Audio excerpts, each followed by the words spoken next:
Қайырлы кеш достар, қош келдіңіздер. Қалдарыңыз қалай, амансыздар ма? Сіздермен бірге Ғалымжан.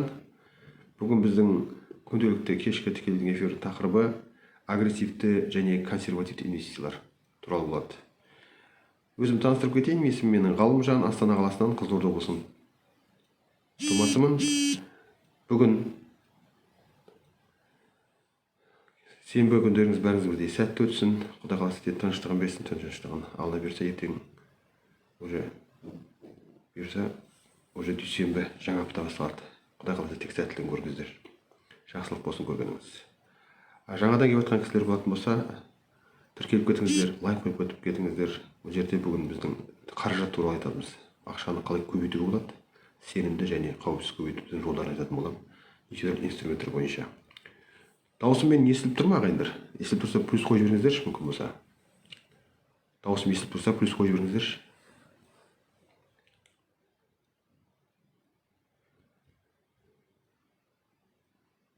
Сонымен инвестиция жайында айтып кететін болсақ, бұл инвестицияның өзі бөлінеді.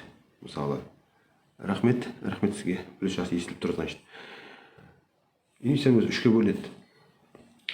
Инвестициялардың өзі консервативті, орташа мерзімде және ұзақ мерзімді деп. Қысқа мерзімді, орташа мерзімді және ұзақ мерзімді деп мерзім бойынша. Ал енді жаңағы риск жағынан тәуекел деп айтамыз қазақша. Ол бойынша мысалы агрессивті, среднезвешенный, орташа деп айтамыз. Одан кейін консервативті деп бөлеміз мысалы. Соның бүгін біз именно консервативті және агрессивті инвестициялар туралы айтатын боламыз. Среднезвешенныйді Құдай қаласа алып тағы уақыттарда айтатын боламыз. Оның бәрінің әрқайсысын бөліп айтпаса, кейде топылап бәрін айтқан кезде көп адам түсінбей қалады да мысалы.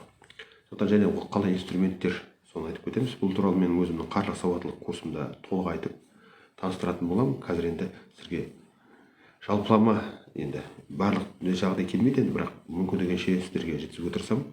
Сондықтан инвестицияның консервативті және агрессивті виды инвестиция осылар туралы айтатын боламыз. Сонымен консервативті, менің түсінігімде консервативті жылдық табысы 30%-дан жоғары 60%-ға дейін.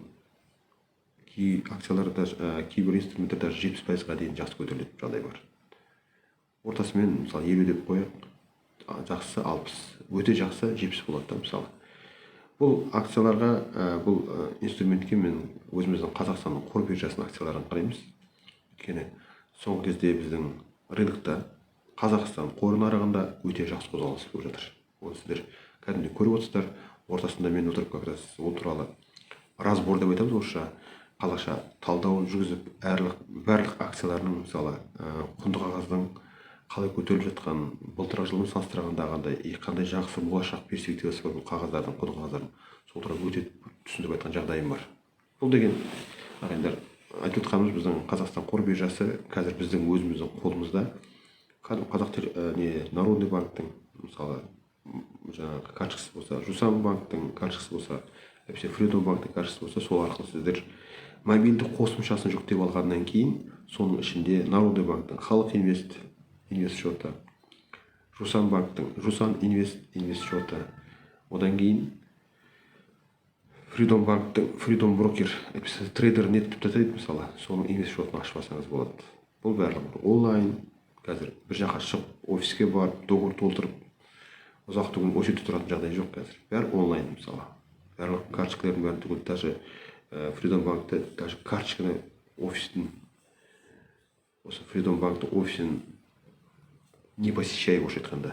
Кірмей-ақ мысалы үйден отырып-ақ бәрі заказ беруге болады. Және үйіңізге кәдімгі курьер әкеліп береді. Именно мысалы Ғалымжан міндетті түрде сіз өзіңіз ғана қол қойып бере аласыз. Не қызым мен, не әйелім бермейді оны. Именно тек маған ғана береді. Сол сияқты мысалы Жусан инвест, сол сияқты Народный банк бар. Сол мысалы соның ішінде кіріп Народный банкты ғана мысалын айтып кетейін, бәрінде бірдей ағайындар. Бұнда қалай жұмыс жасауы. Народный банктың сол инвест лат тілінде жазылған как раз, сонымен үстіне басып кірсеңіз, ішінде толықтыру деген бар.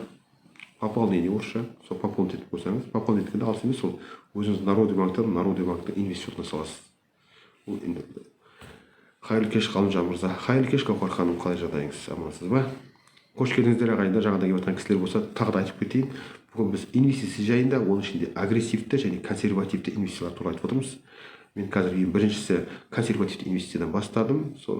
Енді соңына дейін танысып кететін болса, жұрттар, сіздер мысалы, сіздер назарыңызға осы екі инвестицияны толыққанды ашып айтуға тырысамын. Құдай қаласа, Алла бұйыртса, бұл менің өзімнің қаржылық сауаттылық курсымдағы үлкен тақырыптар, сондықтан мүмкіндігінше ашуға тырысамын. Арасында сұрақтарыңызды қойып отырсаңыздар, міндетті түрде мен мүмкіндігінше жауап беретін боламын ағайындар. Сонымен именно осы консервативті инвестицияның ішінде мен Қазақстан қор биржасын таңдап алдым. Бұл тағы да айтылып кетемін, жылына 30%-дан 50%-ға дейін, 60%-ға дейін, кей қағаздар 70%-ға дейін көтеріліп жатқан жағдайы бар. Бұл деген жаңағы мысалында, Народный банктың мысалында, мысалы жаңада халық инвест шотына кіргеннен кейін сіздің өзіңіздің Народный банктың несіне перевод жасайсыз, попал дейді счеты деп айтайық, мысалы сол өзінің дочкасы халық инвест, соның ішінде тұр, мобильный приложение ішінде бір жақсы жері, ешқайда алысқа барып керегі жоқ. Содан ішінде попал еткеннен кейін ішінде теңгемен де доллармен де мысалы как раз акциялар алуға болады. Және жай ғана долларға мысалы барлығы американдық емес, өзіміздің Қазақстанның да жақсы компаниялар бар, өзінің акциясын тек қана Қазақстан қор биржасында емес, арада Лондонға, кейбір компаниялар уже алғашқысы болып Каспий банк NASDAQ-қа шығып жатқан жағдай бар. NASDAQ бұл американский фонды биржа, өте волатильный рынок, өте жақсы, өте керемет енді. Сондықтан бұны сіздер қағидасын көрсеңіздер болады. Өзіңіздің телефоныңызда ешкімге ақша төлеп қажет жоқ, мысалы. Ішінде де өзіңізге бір 25 мың, 50 мың теңгені бөліңіз. Вообще басында жалақыдан бастайтын болсақ, өзіңіз келіп жатқан табыстан 10-15%-ын алып қойып, соны ақырында уақытында соған салып бастасаңыз болады. Мен бұны көп жағдайда айтып жүрмін, бірақ или ерінеді адамдар, или назар аудармайды, или сенбейді. Осы нәрсені түсіне алмадым ағайындар. Сенбейді десеңіз, Народный банк бәріңіздің қалаңызда тұр. Қазақстан бойынша ең расширенный деп айтайын, жаңағыдай ең кеңейтілген филиал тек Народный банкте. Ал енді жаңағыдай алаңдамайды. Жаңағыдай бір қалай десем екен, өзінің болашағын ойламайды деп айтайыншы десем, ол ақшамен күнделікті адамдар бар емес па? Барша халық біздің күнде сталкивается, күнделікті ақшамен отношение жатыр. Өзінің туған барыңыз, мысалы, семейіне басқа жерде тұратын болса, онымен олай сөйлеспейтін шығарсыз, ақшамен сіз күнделікті қатынас жасап отырсыз ғой. Сондықтан ол ақшаның міндетті түрде топталып жиналғаны, міндетті түрде оның сізге үнемі табыс әкеліп тұрған жақсы емес па? Бұны бәрі ойлайды деп ойлаймын мен. Или ерінеді. Үшінші, бұларға ерінетін ештеңе жоқ. Өзіңіздің 25 мың, 250 мың жалақыңыздан 25 мыңды алып қойсаңыз, сізге аржағында 225 мың жалақыңыз үйдің осыған дейінгі жасаған нәрсе, даже олар 25 рас болды. Байқалмайды даже. Соны жасап бастау керек та бірінші инвестицияны. Оған бір жалқаулық емес, ол телефонда тұратын нәрсе. Телефонда отырдыңыз да, мысалы, өзіңіздің керек акцияларыңызды алып қойдыңыз, жалақы алған күннің ертеңіне болсын, мысалы. Ең бірінші өзіңізді төле дейміз ғой, сол именно сол инвестициядан бастаңыз.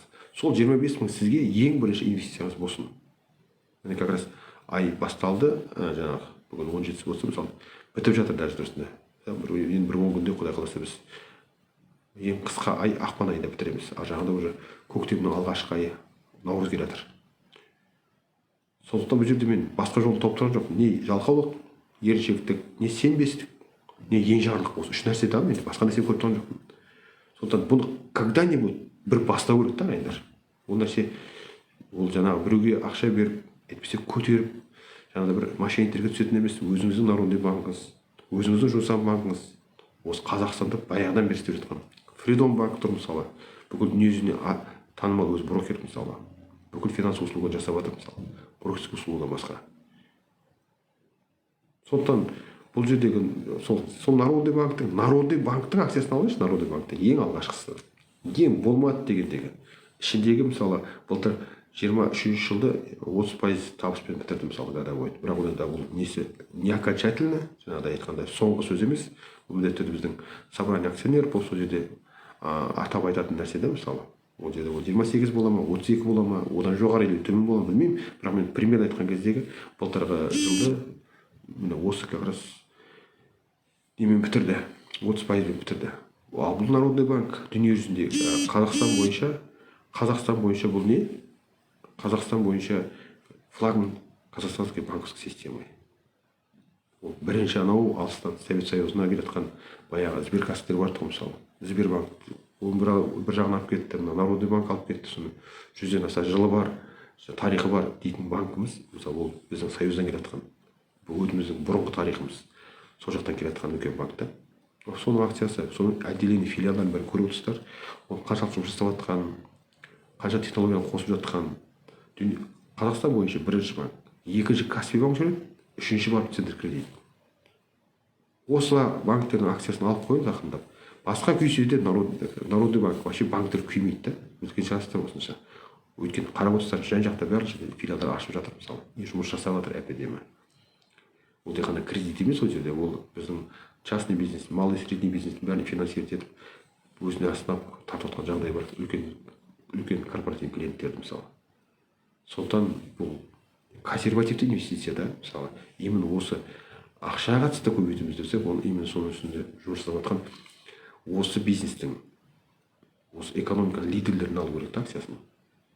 Мен сізге айтар едім, именно консервативті инвестицияда именно Қазақстан қор биржасында акциялар алып бастағаныңыз жақсы. Оны мен сіздерге қазір шапка профиліне кіретін болсаңыз, мен ары листать етіп бастасаңыз, қанша қалай алуға болады, оның методы қалай істеуге болады, сол бәрін видеосын бәрін түсіріп жібердім. Тек қарау керек, ашып қарап, пожалуйста. Оның жағында түсінбедім деген кісілер болса, менің қаржылық сауаттылық керек курсыма жазылыңыздар, міндетті жеке емес шығып. Ол да бір қатты қиын нәрсе емес, бір апта уақытыңыз кетеді. Зато сіз көп нәрсе түсінбей жүрген, бюджет деген не, кір шығыс деген не, қаржылық мақсат деген не, соның бәрінен бір рет эксперттің қолынан бір рет алып алдыңыз да, ар жағында тек қана готовый планмен жұмыс істейсіз, жоспармен. Бар болған сол. Готовый жоспармен істейсіз, ал жоспардың ішінде как раз именно осы консервативті инвестиция бірінші тұр бізде. Бірінші күннің тақырыбы. Бұл енді керек тема да, бұл ағайда бұл. Былай етіп, когда-нибудь все равно бастау керек бұны, инвестицияны салудан. Қанша жерден бай болсаңыз да, жалақыңыз жақсы болып тауып алсаңыз да, 500 мың болсын, миллион болсын, 2 миллион, 5 миллион теңге тауып жатсаңыз да, оны сіз қазірден бастап жинақтамасаңыз, және инвестиция жасамасаңыз, сіз бәрібір бір күні финансовый ямаға түсесіз. Бұл енді бір жаңалық жатқан жоқпын ағайда, оның бәрін түсінесіздер, білесіздер. Да, жақсы ғалымжан, да, дұрыс айтасың, да, істеу керек деп қазір немұрайды қарасаңыз, ол күн өте береді. Осы апта кеше ғана басталған мысалы. Бүгін уже бітіп жатыр, 80 күн. Осы жыл кеше ғана біткен мысалы. 31 декабрьде өткенде ғана бір жаңағы салат дайындады, қанша бір жұрттар бір шулады, басқа қылды, міне жаңа жыл келді дедік. Оның өзінің уже 1,5 ай уақыт өтіп кетті, одан асты мысалы. Енді айтып отырмын, 10 күннен кейін, алла берсе 12 күннен кейін не аламыз? Біз уже көктемге кіреміз, қыс бітіп. Көктемнің алғашқы айы басталады. Соны когда-нибудь бастау керек та ағайындар. Оны мен айтқанмен сіз өзіңіз ұта алмасаңыз, мен ештеңе істемеймін сізге. Бұл жерде зорлық жүрмейді. Сіздің ішіңіздегі ынтаңыздан ықыласыңыз ағайындар. Сондықтан қаржылық сауаттылықтың ең бірінші дағдысы бұл білім емес, бұл дағды. Сіз әдет қылуыңыз керек. Өзіңіздің тапқан табысыңыздың 10-15%-ын жинақтап бастағанға, ал жинақтағаннан кейін одан инвестиция жасауға. Пожалуйста ағайындар, бұл нәрсені істеу керек қашан, когда-нибудь жасау керек. Ұнайды, ұнамайды сізге. Бір рет арадан үйреніп алғаннан кейін ақырындап оны 50%-ға дейін көтерген кісілер бар, 70%-ға дейін көтерген жоқ, керек жоқ. Бәріміз өткен жағдай. 10-15%-ын салып отырсыңыз ба, болды. Қанша жағдайыңыз қиын болып жатса да, 10-15%-ды сіз міндетті түрде салуыңыз керек болады инвестицияға. Өзіңізге салыңызшы. Так, бұл сонымен біздің именно консервативті инвестиция.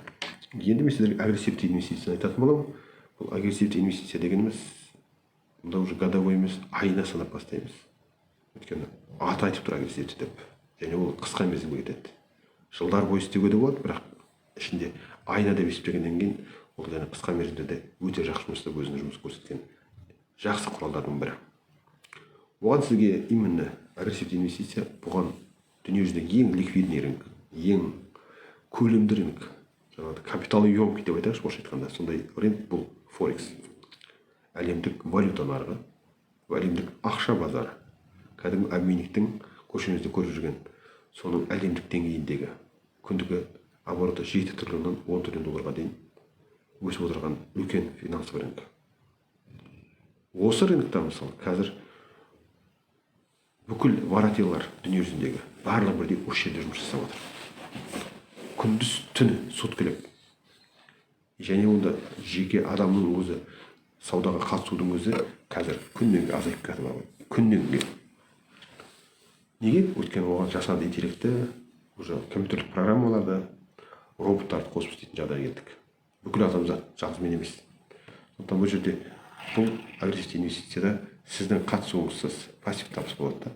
Роботты бір сатып алып қойдыңыз, ар жағында тек табысын көріп отырасыз қадағалап. Күнделікті табысыңызды ай сайын, апта сайын, күн сайын шешсеңіз де сіздікі. Бір рет робот сатып аласыз, бағасы $500 тұрады. Екі сервисімен $50, Ведрилин сервис және EVX монитор деген нәрсе бар. Одан кейін бұл өмір бақи қолданасыз өзіңіз. Бүгінгі апта, алдымыздағы ай, көктем, жаз, жылдар бойы. Алла сізге қуат берсін, соны өмір бойы қолданатын боласыз. Айына 10-15% табыс беріп тұр. Өте керемет. Енді бұл роботты қалай алуға болады? Ол жұмысын қалай жасайды? Мысалы, мен жаңадан көріп отырған кісілер болатын болса, бұл робот туралы мен как раз өзімнің бүгінгі видео рилстарымда, өзімнің шапка профилімде бәрінде түгел ондай бір нәрсе бар. Толыққанды төр.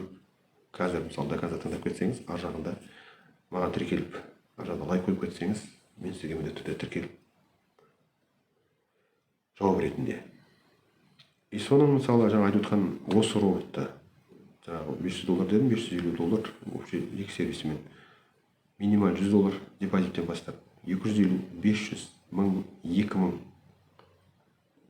ары қарай не жоқ, айтпақ жаңағыдай лимит жоқ, өзіңіздің қалаған суммаға жасайсыз. Және ол салған ақшаңыздың ар жағында күнделікті табысын күнде көріп отырасыз да, бұл жақсы жері. Күнде 15-25 ашады на автомате, сіздің қатысуыңызсыз. Күнде 15-25 жабады на автомате, тағы да сіздің қатысуыңызсыз. Үші ашық зиклар қалады, который келесі аптаға өтеді. Мысалы, кеше жұма күні түнгі сағат 12-де бітті. Ертең Құдай қаласа, Алла берсе, Алла бізге ғұмыр берсе, таңертеңді біз көруге насіп етсе, Алладан таңғы сағат дүйсенбі күн таңғы сағат 4-те ол рынок Астана уақыты қосылады. Кешегі аптадан, бүгінгі осы аптадан қалған бүкіл зиклар бәрі ақырындап бірден кейін жауап бастайтын болады. И осылай дүйсенбі 24 сағат, сейсенбі 24 сағат, сәрсенбі 24 сағат, бейсенбі 24 сағат, жұма күні 24 сағат 12-де бітеді мысалы.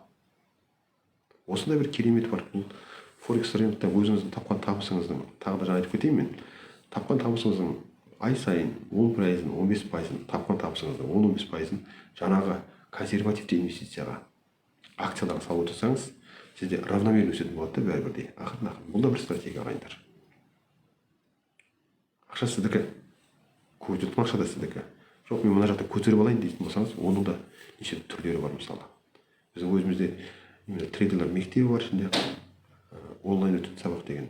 Соның ішінде отырып, мысалы, ол сабақтарды көріп, кешегі айда, қаңтар айында біздің шәкірттеріміз сол жерде сабақ оқыған.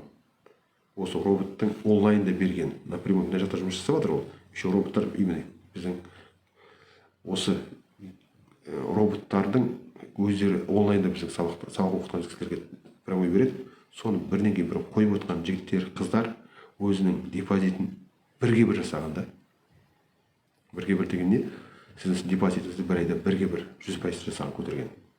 Именно осы роботтар консервативтікісі гибрид линейкадағы роботтар олар 10-20%, агрессивті вариантта 10-30% табысқа жеткен. Жетіп келе жатыр. Соны компания осығандай полуавтоматический жағдайдан бәрін түгел не қылды. Полуавтоматический жаңағы жартылай автоматты, соны полный автоматқа шығарып, осындай табысты уже көрсетіп жатқан жағдайы бар. Қазір және бір жақсы бізде промоушн болып жатыр. Осы 12 ақпанда басталды кеше, ертең 1 сәуірге дейін алған осы гибрид линейкадан ол сіздің как раз розыгрышқа түседі. Розыгрышта сізге бір емес 2 билет беретін жағдайымыз бар.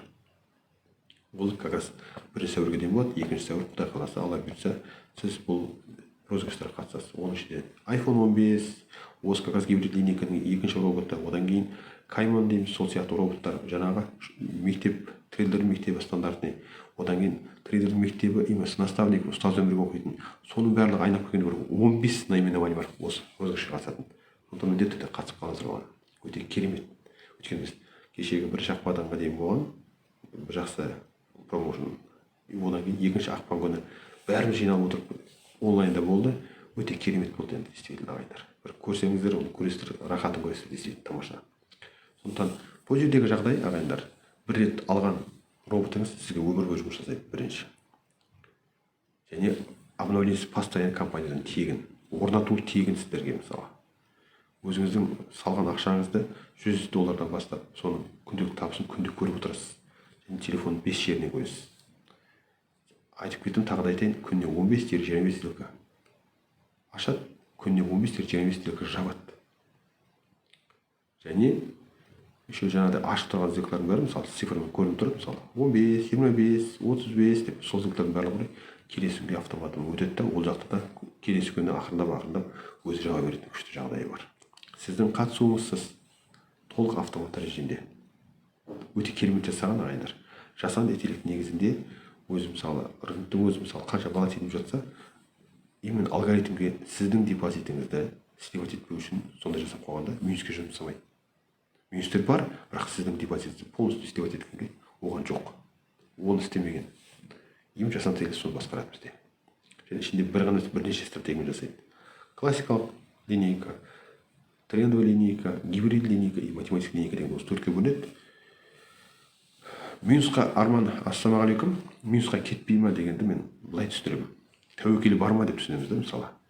Да, сізде $100 салсаңыз, $100 сізде запаста болу керек. $300 депозитқа салсаңыз, $300 сізде запаста болу керек. $500 депозитқа салсаңыз, $500 сізде запаста болу керек. Не үшін? Рынокта кейде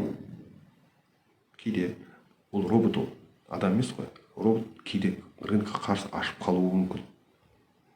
Соғыс болып жатыр, мысалы, бірде жер сілкінді, мысалы, аяқ астынан сондай способтар болуы мүмкін. Әртүрлі жағдай. Сол кезде минустар көбейіп кетуі мүмкін. $100 салдыңыз ба, $100 минус ақырындап 50%-ға кеткен кезде доливка деген нәрсе болады. Жаңағы $100 салсаңыз, үстіне $200 өтіп, оның минусы азайды. Бір-екі күн қайтадан плюсқа шығады, $100 қайтадан шығарып аласыз. Тура сол сияқты жаңағы $500 минусы 50%-ға дейін көтерілді. Обязательно шарт 50%-ға дейін. Сөйтіп үстіне $500 салсаңыз, $1000 минусы азаяды. Бір-екі күнде барлық плюспен жап шыққан кезде өз $500 ала бересіз. Осы бар болған сол. Осы сіздің тәуекеліңіз ағайындар. Ондай жағдай 2017 жылдан бүгінге дейін бір рет болған бізде. 22 жылы август айында Арман мырза, біздің осы Қазақстан бойынша осы GTG компаниясының, General Trader Group компаниясының москвалық трейдерлер бар. 2017 жылы жасаған осы роботтарды бастап бүгінге дейін 20 робот бар мысалы. Сол 22 жылы бір рет болған, онда да 43%-ға дейін. 50 емес 43% болған кезде жаңағы біздің Айдос бауырымыз осы $300 салған депозитке. Оның ешқандай көмегі тиген жоқ, бәрін плюспен жауып шыққан, $300 қайтадан шығарып алды. Міне осы тәуекеліңіз бар. Сіз келетін болсаңыз, осы тәуекелді қабылдап келіңіз бірінші. Бірақ қаржы, инвестиция деген тақырыпта ағайындар гарантия жоқ. Айта кетейін сізге. Десе де 2017 жылдан бүгінгі күнге дейін біздің 20 роботтан ешқашан слип болмаған. Мақтап, действительно бар нәрсе бар деп айтуымыз керек та ағайындар. Мына жағында. Сіз расын, шындығын білуіңіз керек. Өйткені қазіргі рынокта біздің $100-дан, $200-дан роботтар сатылады. Біздіге 500 айтып отырмыз сізге. Барын деп отырмыз сізге. $100, $200, бірақ ол жерде ай сайын дәлек ұстап жатқан жағдай бар. Жаңағыдай сумманы. А бізде жылына бір рет болар, болмас. Бірақ сіздің хабарыңыз болу керек, ескертіп жатырмыз қазір. Жақсы ма? Сондықтан тағы айтып кетемін, 2017-тен бүгінгі күнге дейін біздің 20 роботтан ешқайсысында ешқандай слип депозиті болмаған. Өйткені біздің компанияда ең бірінші мақсат ағайындар. Бұл безопасность вашего депозита. Сіздің депозитіңіздің қауіпсіздігі бізде ең үлкен приоритеті тұр. Табыстылық одан кейін жүреді. Табыс тапқан жақсы. Ол жерде мысалы бізде 3 валютный парамен классик болса, 5 валютный парамен классик плюстен роботтар сатылады. 10-15% табысы. Бірақ оны күнделікті отрабатывает ол ше. А бұл именно $200 роботта, мысалы, ол мен рынокта болып жатқан нәрсені айтып отырмын ағайындар. Біздің компанияның сыртындағы. Біреуінде 8, біреуінде 10 валютный пара. Прибыль өссе, бірге риск бірге өседі бізде. Ол бәр жерде бар нәрсе, оны алдап ештеңесі жоқ. Ол жерде сондай отыр да 50%, 60%-ға дейін жақсы көтеріледі, бірақ минусы де соншалықты көтеріледі оның. Оған қашан дәлек жасай бересіз. ол жерде бөтен емес, өзіміздің қазақтар өзі істеп жатқан. Жаман қазақтар емес, өзіміздің бауырларымыз. Ол бір рет саласын, екі рет саларсың, үш рет саласың, оған әрі қарай сенің шамаң жоқ қойшы, одан кетті да сливать етіп. Сіз ақша салғаннан кейін сіздің жаныңыз тыныш болу керек та, бірінші оны көбейтіндігіне. Спокойствие болу керек та, ол жерден. Ақша деген еркін айналу керек те, мысалы. Сізді қинамай, қысытпай, мысалы. Анда-санда қарап қойдың, күніне 2 рет, таңертең 2 минут, кешке жақын 2 минут болды. Қалған уақытта ол жай өзімен өзі айналу керек. Жаңағы бізде лот деген нәрсе бар. Сіз былайша тілмен айтатын болсақ, $100, 100%-іңіздің тек 1%-мен ғана жұмыс істейді. Мысалы, $100 минималь салсаңыз, мәселен, ол сіздің счетқа центовый счет ашылады бізде. 10 000 цент болып түседі. 10 000 центтің 1% опять 100 цент болады. Сол 100 центке 15 тел 20 тел ашылады ғой. Жапты тағы бір ашады, жапты тағы бір ашады. Тек соның ғана жағдайында жүреді. 0,02, 0,03, 0,05 деген нәрсе болмайды бізде. Сол 0,01-мен постоянно көтеріп отырады да, ол деген закон.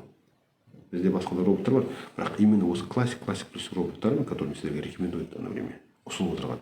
Бұл роботтар ешқашан слип бермеген бізде. Күніне 25, 23, 30, 35 деклар жауып отқан күндер бар, ағайындар. Ертең дүйсенбінің отчетін таңертең береміз, мысалы, сейсенбі күні, вторник күні, мысалы.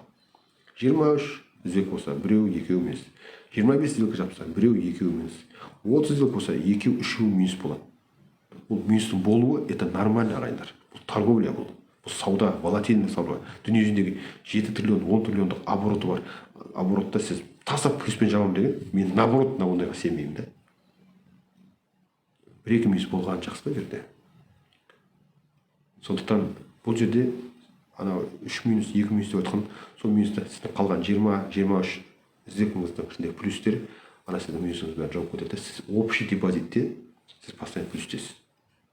Міне осындай роботтар сатылады бізде. Сондықтан айтып отқан нәрсе, да, действительно, әркімнің әртүрлі ойы болуы мүмкін, жағдайы болуы мүмкін, мысалы. Форекс деген нәрсе не екенін білмеуі мүмкін. Көп адам білмейді де, түсінбейді де, форексті естімеген кісілер бар ортамызда. Бұл кәдімгі обменниктер просто әлемдік деңгейдегі.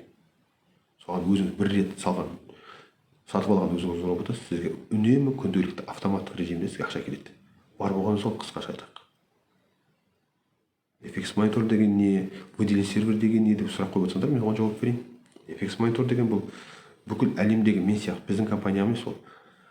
Средний $1000 суткасына қанша доход береді екен дейді. Арман мырза, мен сізді былай айтайын.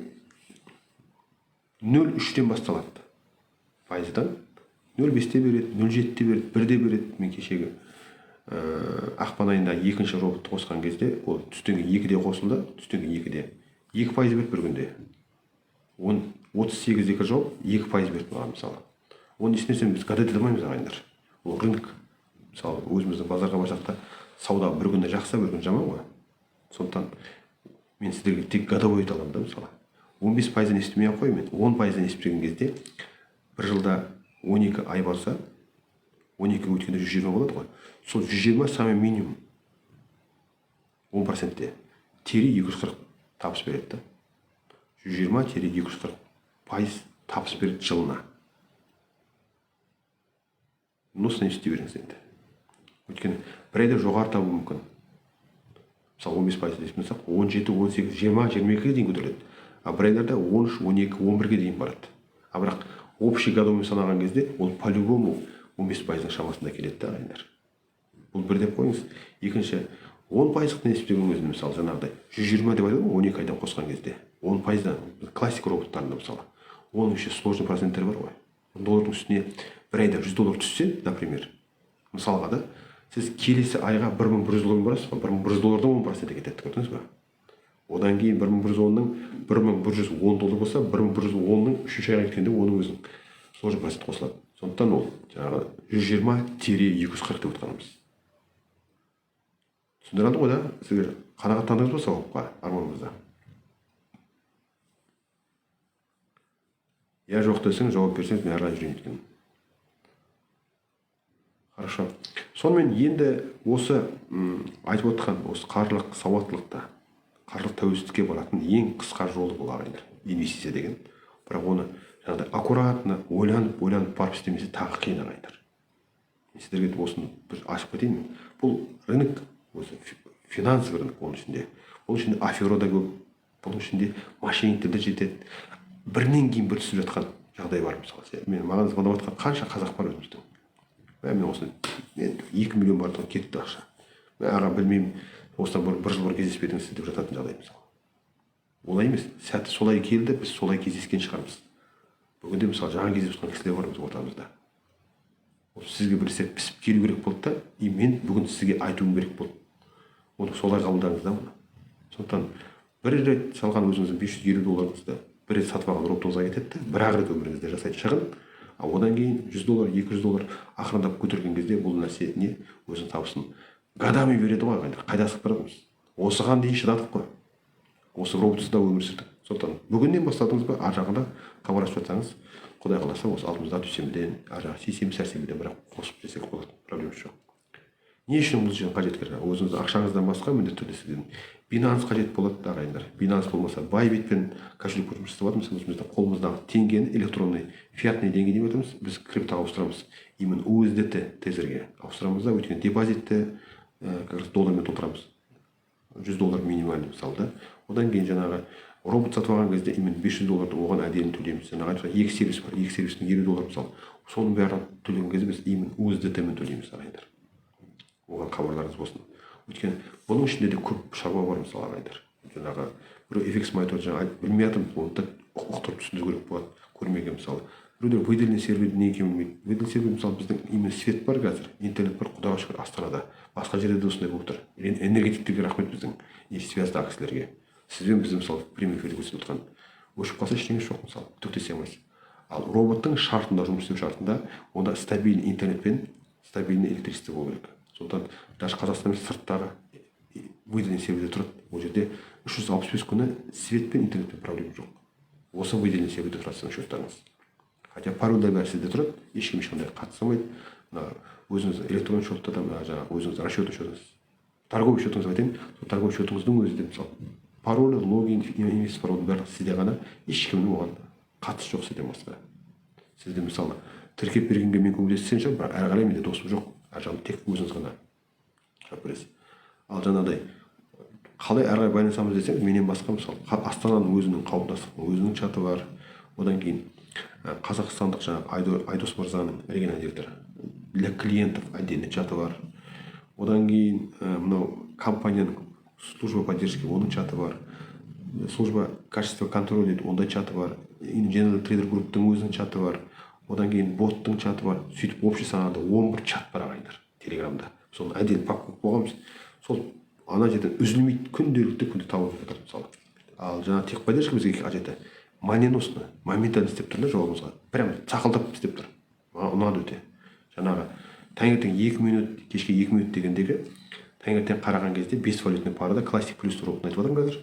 Өйткені классикте 3 робот тұр, анда 5 робот. Сол мысалы 5-еуін қарағанда жасыл көк свет шығып тұрса болды. Бар болған сол. Кеш жағында сөйтіп қарағанда сол свет тұру керек.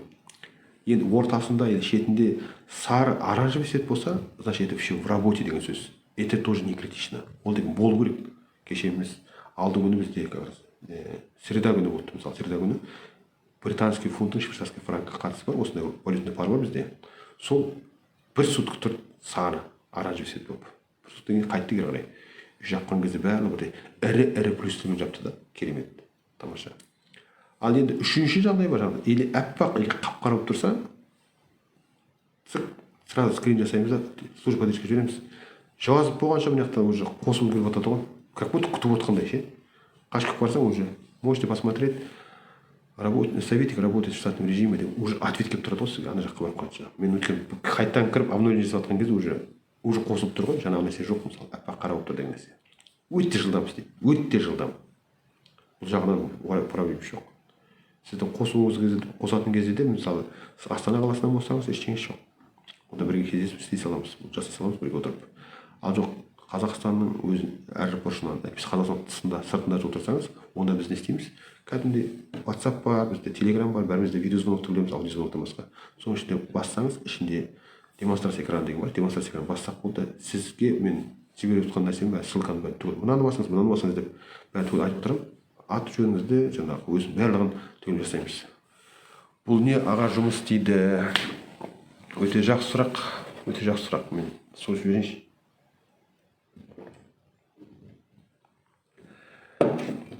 Бұл жерде Тосқан менің қаржылық сауаттылық курсымдағы екі тақырып бар, ірі тақырып. Консервативті инвестиция және агрессивті инвестиция деп. Консервативті инвестиция біздің Қазақстан қор нарығындағы Алматы офис жоқ па деді. Жоқ, Алматыда да, Астанада офис жоқ біздің. Бұл онлайн бизнес как раз. Біздің регионал директорымыз біздің Қарағандыда тұрады. Айдос деген бауырымыз. Біз өзіміз как раз осы жерде қауымдастық өзіміз жиналып тұрамыз, жиылып как раз сол кезде арнайы қонақ болған кісіні шақырамыз.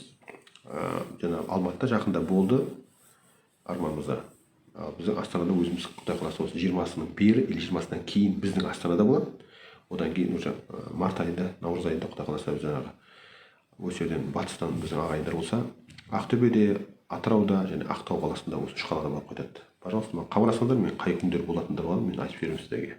Құдай қаласа ол кездесу ұйымдастыруға болады. Мен айтқаным жақсы, бірақ именно осы компания региональный директор өзіңізге еліңізге келіп тұрса, просто ноутбукты ашып қойып, ана роботтың миына дейін көрсетеді сізге. Қанша доллар ақша тауып жатыр мысалы. Мен айтқан мысалы нәрсе тексеріңіздер, мен айтқан нәрсені. Ол осыдан 2 жылға жетпей 10 мың доллар салды, қазіргі аборт 80 мың доллар. Осыдан бір ай бұрын туған. Пожалуйста, тексеріңіздер бар. Именно ғалымжан сөйтіп айтып отыр, рас па десеңіз, ана счетты бәрі көрсетсін өзі. Пожалуйста. Ол да бір қатты қиын нәрсе емес ол. Таза адал жұмысты өзіңіз істеп жатқан. Сол жағдай жасасаңыз болады сізде. Кездестіңіз, ғалымжан айтты, осындай жерде кездестік, ар жағында бардыңыз, кіріп шықтыңыз, болды. Бір сағат уақытыңыз кететін шығар, бірақ зато көрдіңіз да қаншалықты реально істеп жатқанын. Біздің Қазақстанның жан-жағынан істеп жатыр бұл нәрсені. Проблема жоқ ешқандай. И в основном абыройға бізде Алматыдан көп жасағандай, и батыс жақтан менде. Сондықтан проблема жоқ. Алматыда болып жатсаңыз, біз соғайық сізге, Астанаға келіп жатсаңыз, біз кездесейік, проблема жоқ. Бұл нәрсенің барлығы бірдей реально істеп жатқан жағдай қазір бәрімізде онлайн бар, қазір WhatsApp бар, Telegram бар. Прямо видеозвонокты қосып қойып, аудиозвонок болса, кездесіп сөйлессек болады, проблема жоқ ондай. Сонымен Binance міндетті түрде қажет болады ағайындар. Бұл Binance'сыз болмайды қазір. Біздің жақсы бауырларымыз, жас жігіттер, қыздар қазір пити жасап жатыр. Әдемі жасап жатыр, прям күшті. Маған ұнайды. Жарайсыңдар деймін. Ішінен отырамын, тамаша молодцы деймін. Екінші как раз спотовый торговля отыр, жақсы істеп жатыр тамаша. Одан кейін фьючерс торговля деп жатыр. А біз Binance'ды тек қана өзіміздің счет толтыруымызға және шығару кезінде ғана қолданамыз. Сол Binance кіргізетін кезде $1 өзінің стандартты доллар комиссиясы бар Binance. Шығаратын кезде без комиссия шығарамыз ақшамызды полный объеме. Binance'тан басқа Bybit болса ашуға болады, әйтпесе MetaMask, транспарентті істеп жатырмыз. Вообще проблема жоқ роботта. Роботтың өзі надежный жұмыс жасап тұр, безопасный, вообще ешқандай брат жаңағыдай просадкасының өзі 2000-3000 болсыншы дейміз ғой мысалы, ондай жағдай жоқ бізде. 2-3% ғана, максимум 7 болады. 10 болған көрген жоқ мәлімен. Өйткені өте безопасно істейді. Енді 1%-пен қаншалықты ұзаққа барады дейсіз мысалы. Ол көп болса 15-20 столько, соның бәрін барған кезде ол минусы көп келіп көтерілмей, барады плюс жауып отырады ақырындап. Өте қысқа тезірек болады мысалы. Бұның ішінде де жаңағы айтып отқан менің гибрид линейкадағы біздің трейдер мектебінде ішіндегі қыздар мен жігіттер бір айда бірге бір жасаған ғой депозитін. Бірге бір дегеніз депозит бір айда 100% көтерілген. Сол робот осыған дейін полуавтоматизирован. Ол направлениесі қалды, именно трейдер мектебінде оқытып көрсетеді. Сен ал сіз онлайн аласыз роботтан. Тура сол сияқты осы гибрид линейканы бізге қазір роботқа қойды. Полный автоматик режимде жасайды ол да. И және ол айына консервативті 10-20%, агрессивті 10-30% табыс беретін отыр. Пожалуйста, ағайындар. Оның да бағасы осы $500. Пожалуйста.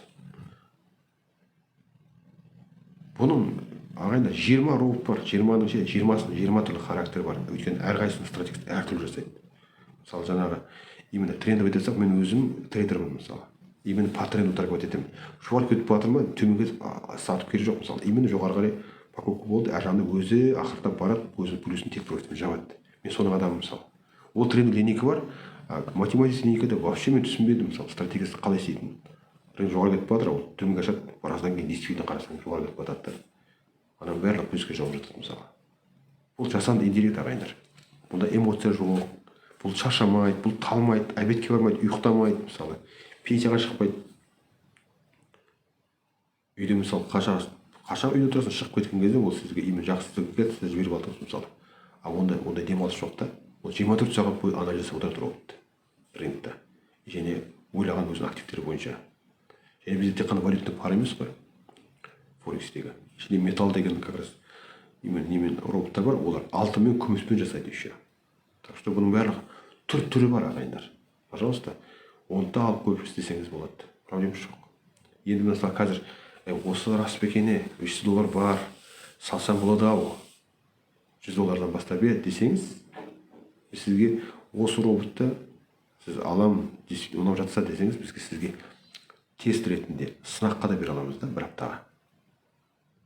Оның жағдайы не? Біз хабарласа қойсыздар, депозитті, счетты ашып, ішіне $100 саласыз. Біздің как раз VPS неде тұрады? Серверде. Счет сіздікі, проблема жоқ, ешкім доступ не имеет. Осы жерде салып қойыңыз болды. Ар жағында не? Спокойно, ол жаңағы бір апта бойы тапқан табысын бәрін көрсетеді сізге. Ешқандай қиын ештеңе жоқ. Мына жігіттер жақсы, маған ұнады, тамаша екен десеңіз, $500 содан кейін төлеп барып, FX мониторын көбейтілген сервер төлеп барып, ішінде счетта ақшаңыз тұр, тұра береді, әдемі әрі жағын көбейтесіз. Тағы үстіне салып барып, депозитіңізді толтырып жатсаңыз, нұр үстіне нұрда мысалы. Жоқ, жігіттер жақсы екен, нормально, что-то не получается, ақша жоқ еді қазір, кейде хабарласамын деп жатсаңыз, мен соны түсіндім сізді. Рахмет дей саламыз. Бәрі екеуміз де бірдей беспрочный варианттамыз. Сіз келдіңіз, көрдіңіз да, өзіңіздің $100 табысыңызды алып кете бересіз ағай. Ничего ешкімге. Ондай да жағдай бар бізде. Сондықтан бұның бәрін айта беретін шаруа бар ағайындар, бірақ енді кімге қалай да мысалы. Біреу мысалы сенбей отқан шығар қазір отқанда. Да, ағамыз айтып отыр, бірақ что слишком фантастика ма деп. Ол сіздің таңдауыңыз ағай. Ештеңе жоқ, мен сізді уговаривать етпеймін. 2010 жылдан бері мен механистар өз системада бастағам. 2010 жыл. 2020 жыл алғашқы искусственный интеллекттегі как раз полуавтоматический торговля системаларын көріп бастадым мен. 2020 жылы. Мінекей 20 жылы келді бізге. Керемет істеп тұр. Оны мен 17 жылдан бері істеп тұрғанын мен білген жоқпын да мысалы. Стабильно істеп тұр. Ағайындар өзіміздің қазақтар шығып жатқан бөтен емес. Қазақтар келді, бірінен кейін бірі алды. Осы айтып отқан жаңағы $1,000, $2,000 емес өте де сумма. $20,000, $50,000, $100,000, $200,000, $300,000 айналдырып жатыр ағайындар уже давно. Олар уже көзі көрмейтін жағдай келген. Анда-санда бір шығады эфирге, қалыңдықта жоқ. Осындай керемет бар бізде ағайындар. Қоссеңіз, көсемеңіз. Бұл жердегі жағдай тағы да бір пысықтап кетейін ағайындар. Біздің бүгін агрессивті және консервативті инвестициялар туралы айттық. Оның ішінде консервативтікке өзіміздің Қазақстанның қор биржасы, Народный банк жақсы айтып кеттік мысалы. Оны қаншалықты көтеріп қалай жұмыс істеп жатқанын. Пожалуйста, оны да көрсеңіз болады. Бұның сыртында агрессивті инвестицияны айттық. Ол инвестицияның ішінен как именно форекстегі именно автоторговляны айтып отырмыз. Роботтың көмегімен негізінде жасалған роботтар өзіңіздің шотыңызға бір рет байлап қойсаңыз, настройка жасап, ар жағында ол сізге өмір бойы табыс береді. Табысы 10-15% айына. Қалаған роботыңызды алсаңыз болады, өзіңіз қалаған. Ар жағында что? Болды. Ақшаңызды постоянно көбейіп отқан тек көріп отырасыз. Қаласаңыз апта сайын, ай сайын, күн сайын шешеңізді ешкімге қой демейді. Binance сіздікі, робот сіздікі, счет сіздікі. Любой сұрақпен хабарласыңыздар, шапка профилде как раз менің телеграм-каналыма табыс табу сақтау және көбейту деген каналға өтсеңіздер. Әйтпесе осы видео нені как раз күнделікті тікелей эфирдің барлығы бірдей толық күйінде біздің YouTube каналыма түсіп жатыр. Табыс табу сақтау және көбейту осы бір атпен. Одан кейін менің осы форекстегі өмірім, инвестицияға қалай келдім, қалай жасап жатырмын, соның барлығы толыққанды менің инстадағы парақшам Ғалымжан нижний пробел Дүкенбай. Сонда сол жазылған, оның да осы жерде сілтемесі тұр. Қаласаңыздар оған да кіріп бәрібір таныстырыңыз болады. Актуальны қарасаңыз форексте біраз нәрселер көрсетілген. Действительно, өзіме ұнады. Өткенде көптен бері қарамаған едім. Мен біраз кері қайтып барып өзімнің тайғанымды көріп қайттым мысалы. Актуальный форекс деген қарасаңыз. Сондықтан ағайындар, керемет кеш болды, өте жақсы. Бүгін жексенбі күн бәрібірдей бір жақсы демалыста, бір жақсы көңілді бір демалатын жағдайы бар. Сондықтан мен сізге жақсы ақпаратымен сіздің настроениеңізді көтере алсам, жақсы мәлімет бере алсам, мен соған қуаныштымын ағайындар. Рахмет, алтын уақытыңызды бөліп мені тыңдап көргеніңізге, лайктарыңызға рахмет, сұрақтарыңызға рахмет, комментарийлеріңізге. Алла разы болсын. бай бақытты қуатты болайық ағайын. Жақсылықта эфирде кездескенше сау саламатта болыңыздар.